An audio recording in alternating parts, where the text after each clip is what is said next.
جان سار کی نیکسٹ آنے والی ایپیسوڈ میں آپ لوگوں کو دکھایا جائے گا کہ آخرکار دعا کو بہت بڑی خوشخبری ملنے والی ہے، جس میں آپ لوگ دیکھیں گے کہ نوجوان کی ماں نوجوان کے سامنے آ کر بات کرتی اور کہتی کہ دیکھو بیٹا،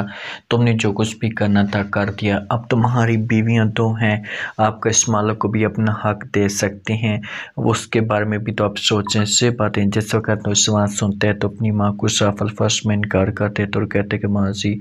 جیسا آپ لوگ چاہتے ہیں ویسا نہیں ہو سکتا، ہاں میں اس کو حقوق دے سکتا ہوں، پیسہ اس کو جتنا بھی چاہیے اس کو سب کچھ دے سکتا ہوں، لیکن جس حساب سے آپ لوگ چاہتے ہیں ایسے میں اس کے ساتھ نہیں رہ سکتا۔ تو یہ بات جب ماں سنتی تو بڑی اپسیٹ اور پریشان ہو جاتی اور پوچھنے کی کوشش کرتی اور کہتی کیوں، کیا وجہ ہے، اس کے پیچھے ریزن کیا ہے، وہ بھی تو تمہاری بیوی ہے نا، آپ دیکھیں تو صحیح اس کے ساتھ کتنا غلط کر رہے ہیں۔ تو وہاں پر سوان کہتا ہے کہ بس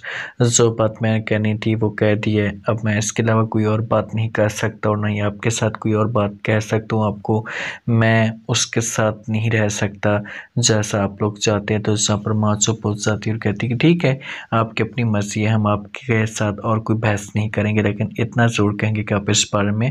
سوچیں۔ فضا وہاں پر انکار کر دیتی ہے، سرفراز کو سے کہتی ہے کہ آپ جو کچھ بھی کرنا چاہتے ہیں میرے ساتھ کریں، مجھے کسی قسم کا کوئی اعتراض نہیں ہے، لیکن میں یہ گھر چھوڑ کر نہیں جاؤں گی۔ سرفراز صاف الفاظ میں انکار کر دیتا ہے، فضا کو سے کہتا ہے کہ بہتر چاہیے ہوگا کہ تم یہ گھر چھوڑ کر چلی جاؤ، ورنہ تم اتنا مجبور کیا جائے گا کہ تم خود بخود گھر چھوڑ کر چلی جاؤ گی۔ فضا کہتی ہے کہ جو کچھ بھی کرنا ہے کرو میرے ساتھ، لیکن میں یہ گھر چھوڑ کر نہیں جا سکتی، یہ گھر میرا ہے، جتنا بھی آپ نے ظلم کرنا ہے اور بھی کریں، لیکن میں اس گھر کو اکیلا نہیں کر سکتی۔ سرفراز کہتا ہے کہ تم بات کو سمجھتی کیوں نہیں؟ فضا کہتی ہے کہ تم بات کو کیوں نہیں سمجھتے، کم از کم مجھے بتاؤ تو صحیح کہ آخرکار میرا قصور کیا ہے جو آپ مجھے اتنی بڑی سزا دے رہے ہیں، جو میرے ساتھ ایسا کریں۔ سرفراز کہتا ہے کہ مجبور مت کرو، قصور کی بات نہ کرو، قصور تمہارا اور تمہاری بہن کا ہے، تم لوگ دو نمبر اور اس گھر کو بھی تم برباد کرنے کی کوشش کرو گے۔